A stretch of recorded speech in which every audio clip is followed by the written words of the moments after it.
Assalamualaikum warahmatullahi wabarakatuh. Anak-anak, kita lanjutkan materi tentang sistem reproduksi pada manusia. Hari ini kita akan membahas yang namanya ovulasi. Apa itu ovulasi? Ovulasi adalah peristiwa keluarnya sel telur dari ovarium. Ovarium seperti yang sudah saya terangkan kemarin, fungsinya adalah menghasilkan sel telur. Nah, setiap 1 bulan sekali atau 28 hari sekali seorang wanita akan menghasilkan sel telur dari ovariumnya.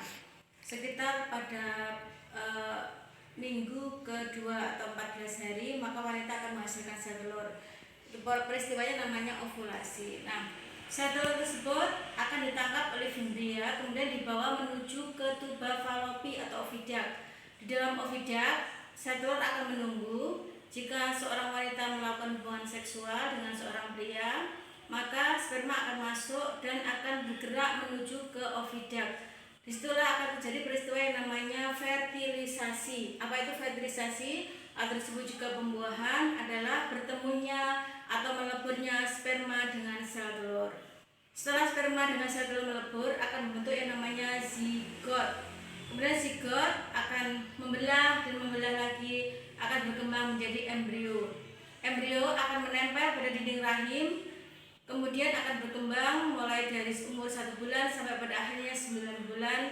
Di dalam rahim janin atau embrio akan membesar sampai siap untuk dilahirkan. Kemudian kita lanjut anak-anak, wanita tidak selamanya mengalami menstruasi. Apa itu menstruasi? Kenapa terjadi menstruasi? Jika telur yang keluar dari ovarium yang tadinya menunggu di tuba falopi itu tidak terjadi pembuahan atau tidak ada sperma yang masuk, maka apa yang terjadi? Sel telur akan rusak. Bersama dengan penebalan dinding rahim, sel telur tersebut akan luruh, kemudian berupa darah yang namanya menstruasi. Nah, wanita mengalami menstruasi biasanya dimulai dari usia 9 tahun sampai sekitar umur 50 tahun. Setelah usia 50 tahun, wanita akan berhenti mengalami menstruasi. Yang namanya menopause atau menopause adalah masa berhentinya siklus menstruasi. Nah, kemudian kita lanjut sekarang anak, yaitu penyakit menular seksual atau PMS. Ada 5. Yang pertama adalah penyakit AIDS atau singkatan dari Acute Immunodeficiency Syndrome. Penyebabnya adalah HIV atau virus HIV, Human Immunodeficiency Virus. Penyakit ini yang diserang adalah kekebalan tubuh, bukannya sel kelaminnya, bukannya alat kelaminnya, tapi adalah kekebalan tubuh. Makanya kenapa kalau orang punya penyakit AIDS, dia akan mengalami lemah sekali. Jadi ketika kena penyakit, misalnya flu saja bisa selama 1 bulan, penyakit batuk bisa 2 bulan, panas bisa 1 bulan. Karena apa? Karena kekebalan tubuhnya sangat lemah. Bagaimanakah cara penularannya dari penyakit AIDS? Yang pertama adalah melalui hubungan seksual tanpa menggunakan pengaman atau tidak menggunakan kondom.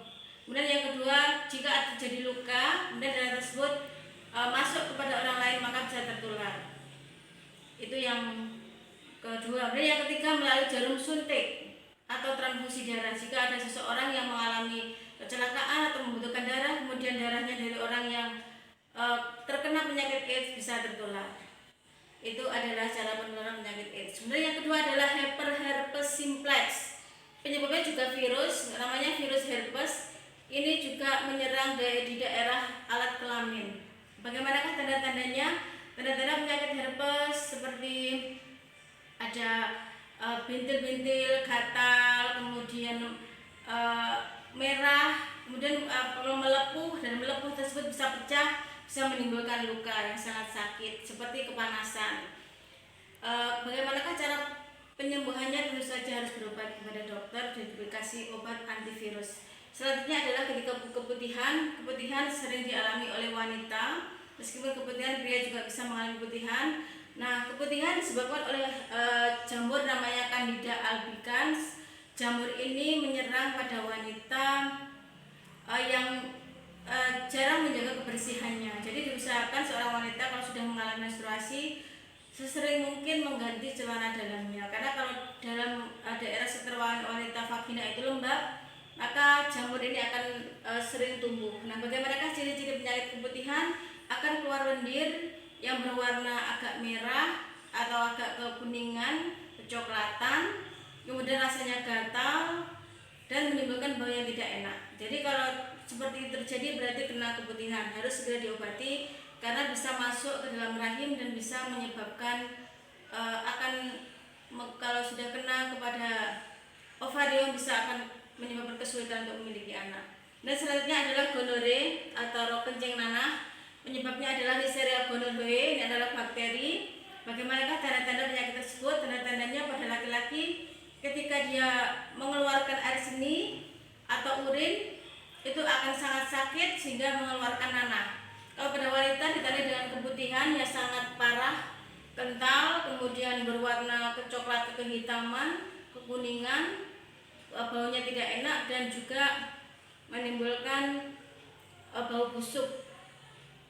Cara penyembuhannya ya dengan menggunakan obat-obat antibakteri. Kemudian selanjutnya yang kelima, yang terakhir adalah sifilis atau raja singa. Sifilis ini ditandai dengan timbulnya lesi atau bercak-bercak pada daerah kelamin, bopeng-bopeng. Kemudian bisa bahkan kalau sudah parah bisa menyebabkan kebutaan. Itu penyakit sifilis. Nah, apa penyebabnya? Biasanya seseorang yang suka bergonta-ganti pasangan hubungan seksual. Ini anak-anak ada 5 jenis penyakit menular seks. Intinya hanya satu, kalau kalian setia dengan pasangan kalian, pasti kalian tidak akan kena yang namanya penyakit kelamin. Materi sistem reproduksi manusia sudah selesai. Anak-anak, tugas kalian yang pertama adalah mengerjakan soal-soal di buku paket halaman 47 sampai 49. Soal A kalian jawab hanya jawabannya saja, kemudian ditulis kata-katanya. Misalnya nomor 1 jawabannya menstruasi, A, ditulis kata-katanya menstruasi. Nomor 2 misalnya C, jawabannya keputihan, tulis keputihan seperti itu dan seterusnya. Kemudian yang B, yang soal B, soal uraian, tidak usah ditulis soalnya, langsung ditulis jawabannya. Tugasnya ini kamu kerjakan di buku catatan, kemudian kamu foto dan dikirimkan kepada WA penyuluh. Demikian anak-anak materi yang ketiga, saya akhiri.